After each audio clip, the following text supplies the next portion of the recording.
I have no idea what the draft order was, but I think that's why we're seeing this Monkey King being put in the mid lane versus a pretty tough matchup still versus the Puck. So it still doesn't look great for Supreme. They can definitely get a lot of kills onto S4 top on this Viper since he is this very slow hero. So I want to see them get themselves a good head start up there in particular. Just get themselves a nice 1 or 2 kills onto that Viper early on with either a CM or Rubik or even 3 heroes potentially. Well, they were trying to use the board to scout out if there was a ward, which is kind of classic. But the thing is, the ward's on the other side of the river, so they weren't able to detect the fact that... Because normally, if it's on this side of the river, right, you plant the boar right next to the within tower range, right behind the trees. Yeah. That's an easy, cheat way to know. And get a free sentry out. I like that. Nice dodge there by Supreme. First orb. He is able to dodge out the damage from it. The harassment game is going to be there, so Supreme has to be very good about dodging these orbs as much as possible because he will get pressured in that lane. Bottom, we're going to see Troll, probably one of the best carry heroes versus Beastmaster. You're just able to always clear out these boars easily, the slows, high armor, miss rate, etc. versus the summons later on. Just a good matchup for him. And the IO, extra sustain. Probably not going to see much happen to Alliance's side. Alliance should have a pretty good showing in this lane down bottom. Yeah, and then S4's Viper with the Nyx's Assassin beside him, they've kind of got a kill combo, Crystal Maiden Juggernaut, but against a ranged offlaner who's kind of tankier than most, I'm not sure if they're actually going to be able to do anything against this Viper. It feels like, to me, Alliance could win 3 lanes here, most likely mid and bottom, and potentially a top lane as well. Yeah, I agree. Top, it's going to be about how they actually maximize and equalize like the lane because, you know, the pulls are going to start happening. So S4, he's going to get quite a bit up here in Jibe. I want to see what he does to actually maximize for himself as the CM because they're not giving him the opportunities to get any pulls. S4 is actually messing with it, constantly trying to get his own side pulls. So yeah, they're going to have to really look to get some kills in this top lane onto the Viper to slow him down. Because the passive lane looks painful. FNG just actually skills the mana burn too. So he just burns the CM once or twice. And that Crystal Nova is very expensive. That's why we see all those CMs start with like triple mangoes, just like the Liches do. Yeah, I wonder if he's going to get level 2 Arcane Aura simply for the fact that he won't have the mana to support both Crystal Nova and Frostbite. He honestly just might have to, even though we've seen so much of the Frostbite level 2 for the kills. As FNG will stun Charlie. Doesn't get the last hit on the creep, but Charlie won't be able to secure it. And they get good lane positioning.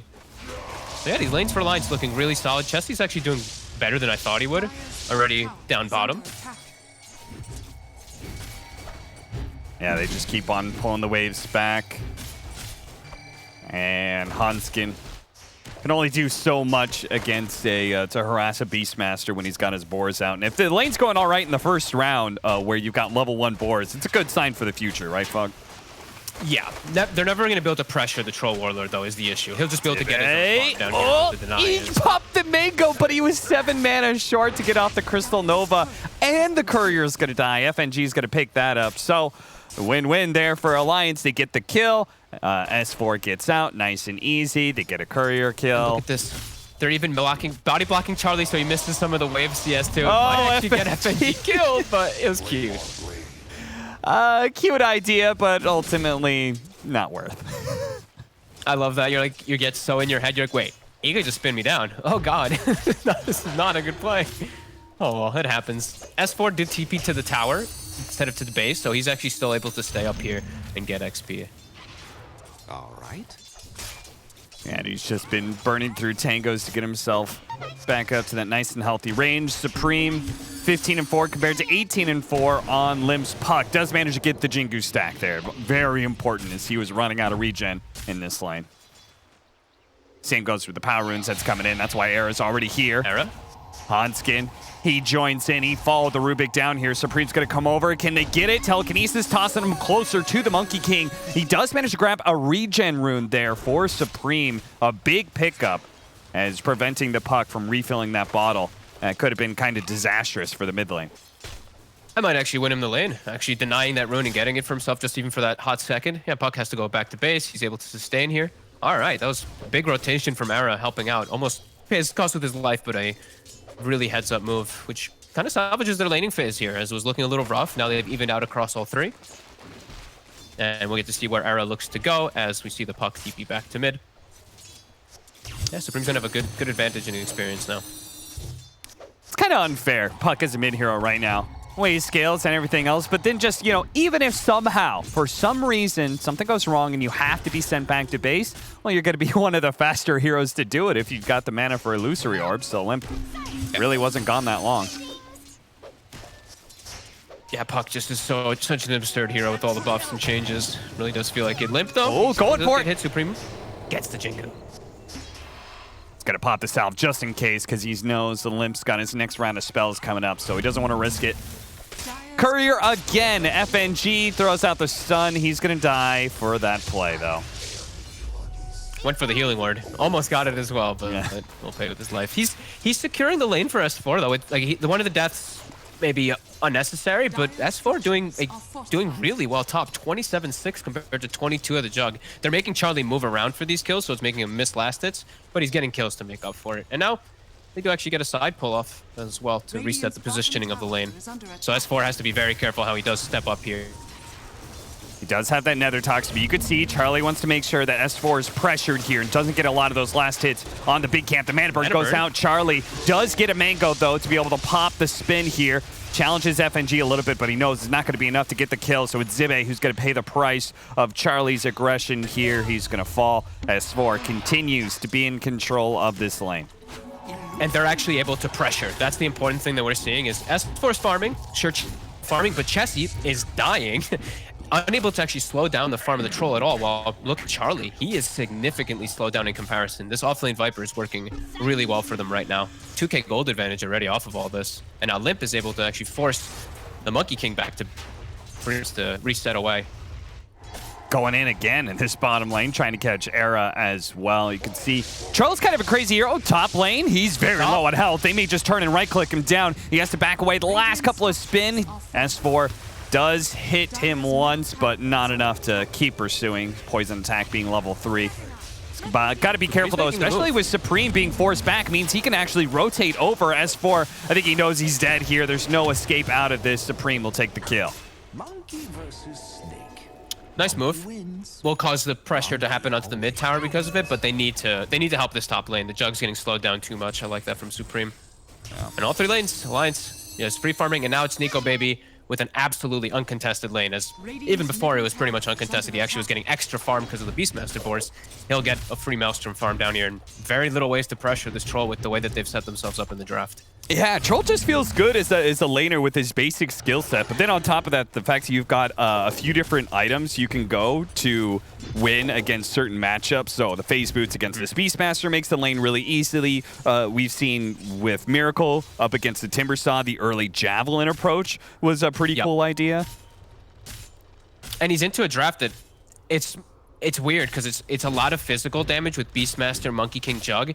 The magic damage is going to be a bit lackluster to actually take out this troll, which is what Troll really hates to play against for the most part here. And he is, in a way, a one-to-one counter versus that Juggernaut. You know, Omni Slash goes out, Battle Trance counteracts it in a lot of situations. So the game is going to be quite hard for High Coast with these lanes going not in their favor. Yeah. 3-3, but they're up by 3,000 net worth already on Alliance. High Coast, once again, it feels like they're the ones who have to do something to change the state of the game, especially as Charlie may go down here. He did have enough stick charges to be able to get enough mana back to spin and stay alive, but still, he cannot be happy with the way his lane's going. No, and I'm surprised how much work the level 1 mana burn is really doing up top. Versus Jug, he's very limited on his pool, so even 1 or 2 mana burns just breaks his lane. Same thing for the CM. And even in the midst of all this too, while they have been dominating the lanes, they have stacks. I'm seeing a triple stack in the jungle that the IO was preparing from earlier, so Nico Baby's enabled.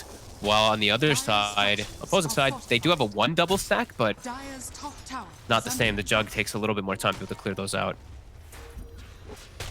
Going for that fast Maelstrom build after the phase boots. They've taken that off-lane tower while the laning phase is still kind of breaking down here. Supreme's going to come top lane again. Nice dodge there with the spin to make sure he doesn't get hit by the impale. They are all in on killing S4 right now, but here comes Limp. Hits him with the silence right as the Monkey King jumped in. Supreme, he's going to get out the Boundless Strike and will manage to kill S4, but as you said, he's broken inside of that, so he doesn't get any Jingu stacks, meaning he is very easy for Limp to be able to kill. He gets a double off of that, and hell, just the cherry on top, we go back to bottom lane, an empty lane where they kill Boar as well. Nice little farm. And a good ward here. This is one actually I don't see too often. Placed right by the outpost up in this dire jungle. I think FNG placed that one out earlier. Watch the Monkey King rotation, the TP coming in. Limp had already started the TP when that TP was happening. So Limp got there so quickly to be able to react perfectly. And we're seeing the Nether Toxin, why they picked this Viper. 3 different abilities that he can break in this game quite easily. Jug crit, Monkey King passive, Beastmaster passive. It's gonna pay dividends for sure. You know, I've never thought about this, but it probably breaks Arcane Supremacy from Rubik as well, right? Not that that's actually, you know, a useful application, but... If he ever finds himself walking, for some reason, that close to the Viper as Rubik with 1 billion cast range. Yeah. Look at that. They not only won the lanes, but they have more camps stacked. I feel a bit of deja vu. Yep. Game 1 fogged. Absolutely. Look at Nico, baby. Just well and truly enabled. Jug was pressured significantly in the lane. Troll not pressured at all. All the lanes just looking phenomenal for them. And they're even now applying pressure with this second catapult wave like last time. So, seeing High Coast do the same thing, but it's such a big gold deficit already. 5K. Insane how fast that's gone. Yeah, that is a big difference from game 1 and game 2. Is High Coast felt like they managed to keep the net worth even if it wasn't really to their advantage at all here. It's going so starkly against them. I guess this time around they do have a lineup that scales pretty well into the late game compared to Alliances, where they've got pretty much a it's kind of like a single carry troll lineup, right? Yeah. But they do have like anti-count, like the counters, right? The S4, the break is going to be massive versus all of them.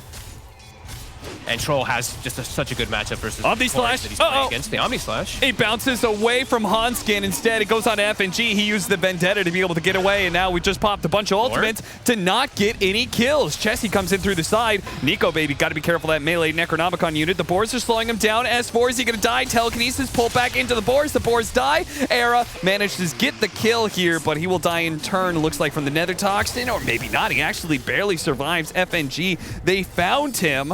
I'm not sure if he came out with the Vendetta hit. Ultimately, High Coast do manage to do 2 kills and don't lose anybody, surprisingly. They do lose the tower, which is inevitably what Alliance was there for. They had to use every single one of their ults to defend, but any type of trades right now, I think they're fine with taking. They need to get these trades to have some hope of catching back up. And because Era survives, he stole Nether Toxin toward the end of that fight. They'll have Nether Toxin for the next few setups. That could actually be pretty impactful. Gonna make that Viper a lot squishier.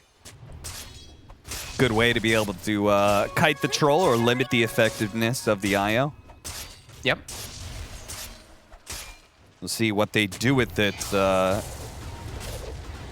They used all their ults too, so they gotta back up. I think they just can't. They gotta just catch up. Chessie still only has the book 1. He's still pretty underfarmed for most of the Beastmasters we see. We actually usually see the book 3 out by now. Yeah. That's usually pretty...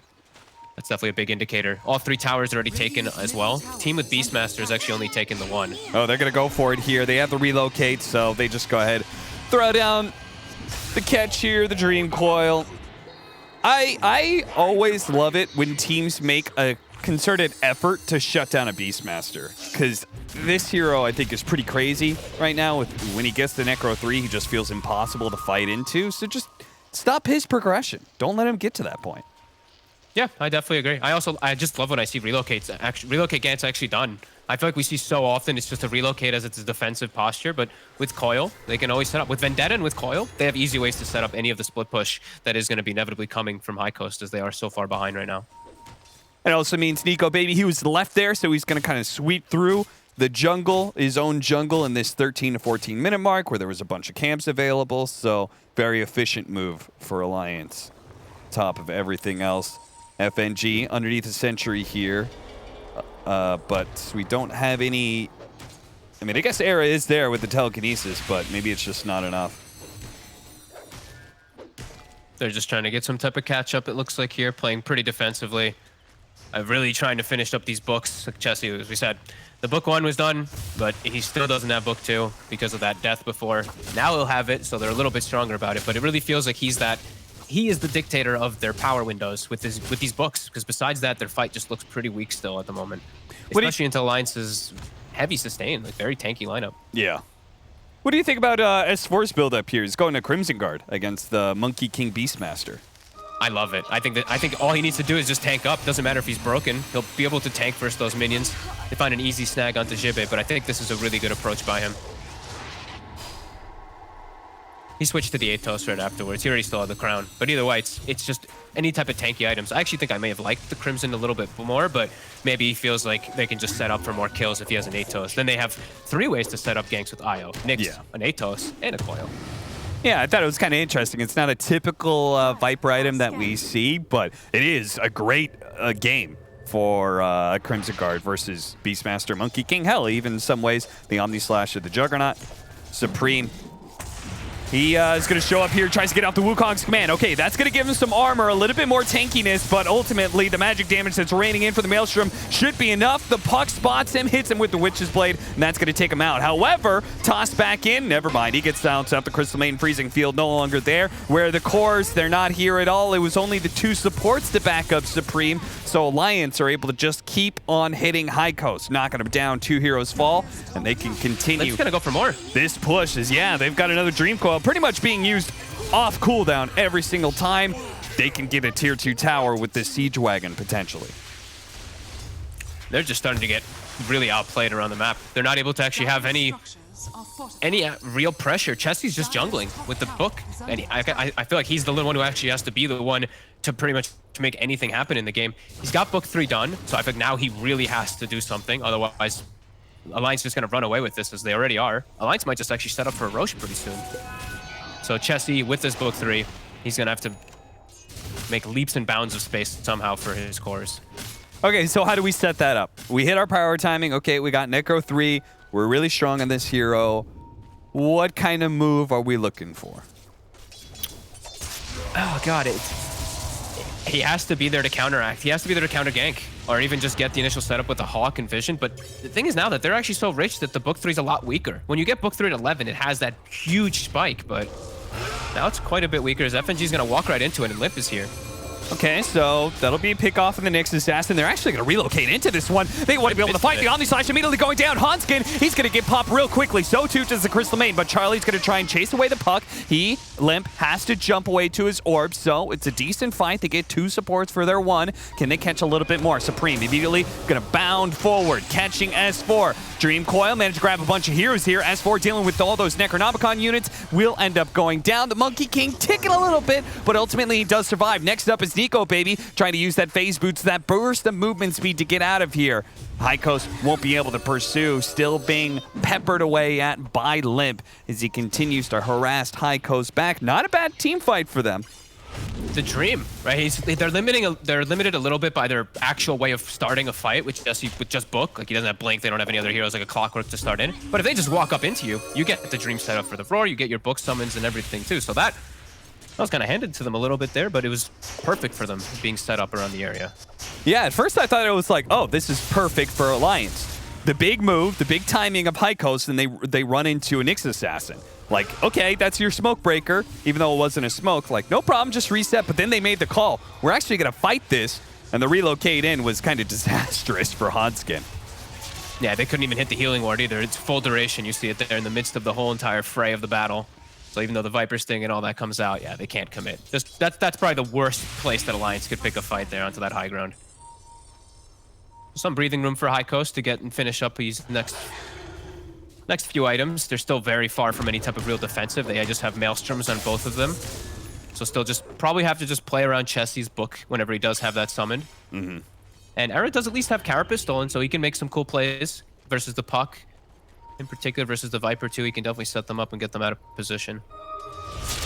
The bottom. Uh-oh. Can he stay alive? Jingu, oh, this is looking all right for Supreme. He's not going to survive through the relocate, surely, but still, managing 2 on a 1 versus 4, get 2 kills. That's not too bad. Era, he's got Spike Carapace. He may be able to make a sick play here. Limp's going to go all in for the kill, see if he can get it off. No, he's silenced for too long. Hanskin, they're surrounding him top. They saw where the reload was from, but he can actually get away. And now they're on the hunt. Nico, Baby, and Limp, they feel very strong, and Crystal Maiden is going to be left behind. Zibe goes down. That was pretty pretty okay. I mean, sure, they lost these two heroes, but Supreme's move is really nice. Grove Bow as well, by the way. Grove Bow on the Monkey King for the Maelstrom procs for the magic resist. Hey, it ends up getting him those kills. Yeah. A lot more magic damage. I'm surprised that they were still able to play so aggressively, considering you traded 1 for 2 in bottom lane. I thought Hykos would be the ones in the power position, as they're going to go for the power play here, killing Hanskin with the double ultimate. Nico Baby hiding away in the trees here. Doesn't have a TP up for 20 seconds on Hykos. I believe they know this now. Certainly with Nico Baby being caught like this. Big kill. No chance for a battle trance either. Hykos, they're around the Roshan pit here, Fog. This could be the beginning of a bit of momentum for them. Yeah, they do. They still have the books summoned out. They're dead, right? Yeah, no books. They do at least have the board. They have healing warded down for quite some time. They should be able to start it, though. This may at least Bam coming in. Force a reaction of some kind. Limp is going to be around, constantly spamming out spells. This is going to be a risky move if they fully commit. It looks like they're not going to. FNG comes out. See if they can grab somebody here. Nope. They just have to fully back up. They're just not strong enough, Fog. Even though they found an opportunity, they found a big mistake where they killed Nico Baby, but they can't really fully capitalize off of it. They're just too far down from this laning phase. Yeah, their books were actually killed, so they couldn't get it into the pit to be able to finish up. If they had the books, then they can actually finish that. But now, with the full squad of Alliance swinging over, now Alliance might be the ones who just start the rush, because Nico Baby, as you pointed out, did not use the battle trance in the last one. He'll have it up for this next fight. I think that was intentional also, that he kind of held on to it. Yeah, he was probably just kind of dead either way. The Necronomicon units might be able to get there in time to be able to spot Roshan going down, but the Monkey King, he's got to jump now if he wants to be able to do so, and it's a little bit too late. Now he's inside the pit with no way out, and Wukong's command is only going to help him survive for so long. He's stuck, the coil grabbing several heroes of Hykos, so they can keep pursuing. Nico Baby leading in charge here, already dealing with the healing ward. Going to be able to catch the Rubik, who was stunned up by the spike carapace of the Nyx assassin. Crystal made it, TP, he's good, but still losing 2, and more importantly, losing control of the Roshan pit. Make that 3 as Chessie was relocated on. Good read from Hanskin, finding the extra kill.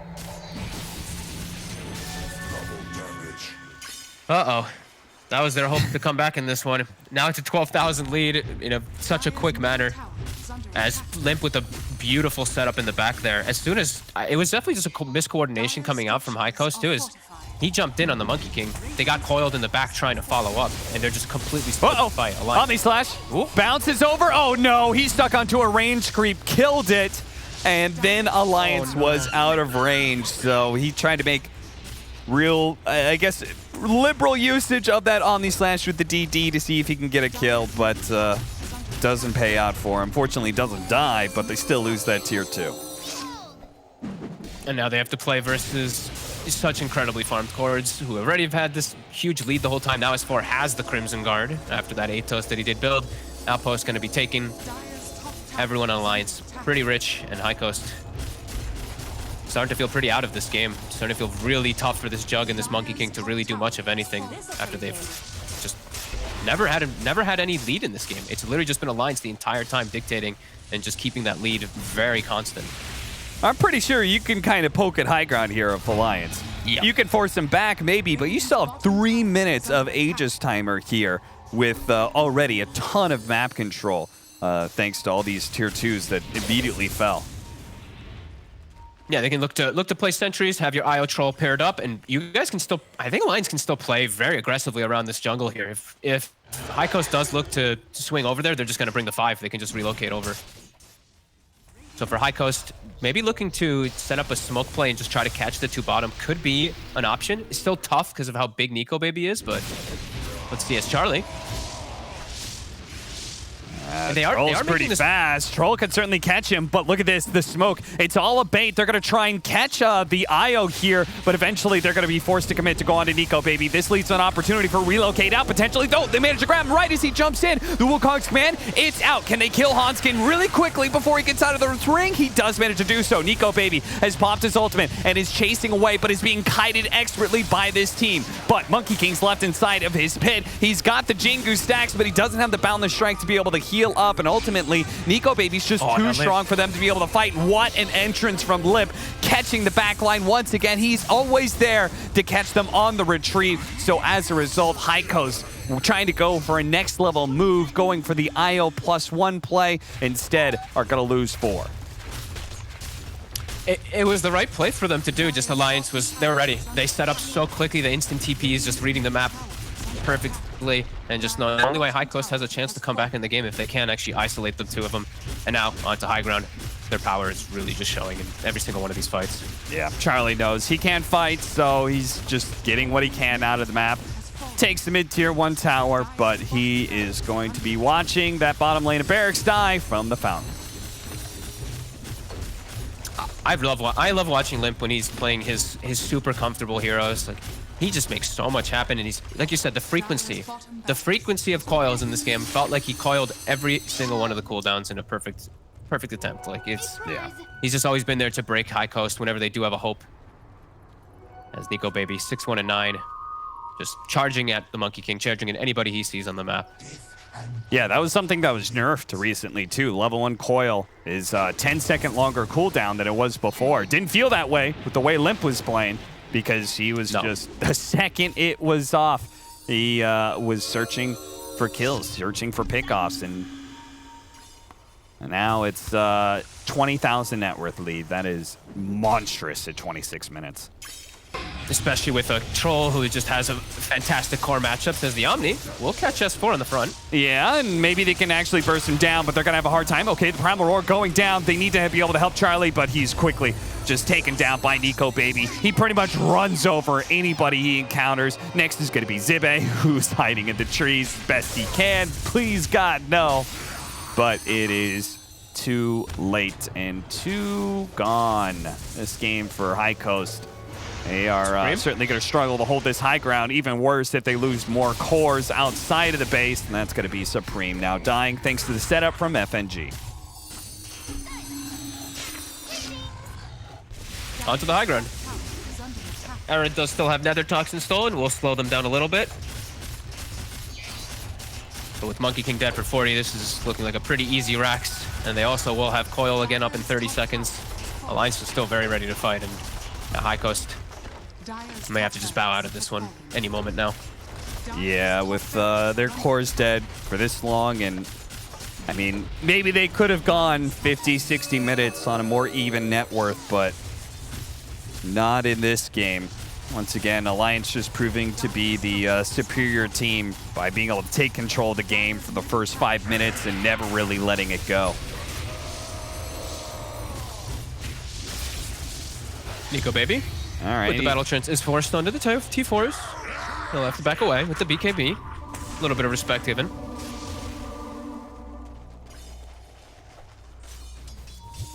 On the verge of going 0-4 here, High Coast on their last stand against Alliance. I think 0-4 is pretty much, I think that is, I believe, absolutely guaranteed eliminated from lower division. Or at best, maybe some sort of tiebreaker, but yeah, it's looking grim for sure. Just some really hard matchups. It's just, I mean, they're playing versus really good teams. It's really hard. As the last effort feels like this is the last effort Smoke trying to catch when they are split up at all. But Nico Baby is a monster. He still has BKB cooldown and Battle Trance cooldown. And let's see. They're going to go for S4 again. At the same time, roaring up FNG. Managed to get off the spike carapace. It looks like this time around, S4 is not going to die inside of the ring. He managed to tank up through the Omni Slash as well, thanks to Hanskin, who's still being run down by Charlie. Managed to get that kill. The Rod of Atos put to good use here. The Monkey King going to turn and fight, but because he's broken, has no chance to be able to get that lifesteal. And with no Omni Slash, and Nico Baby now here in the middle of the engagement. High Coast don't really have much of a hope left to be able to stop this tide that is rolling in. Alliance members streaming into the base now, looking to be able to take Megas. They're going to poke and prod as they can. Nice by Carapace. That's going to be able to catch Zibe as he tried to just kind of get whatever damage he could. Immediately an Abyssal Blade onto Era as well. They're going to leave poor old Chessie Beastmaster for last, and that's it. GG Alliance. Looking pretty hot here against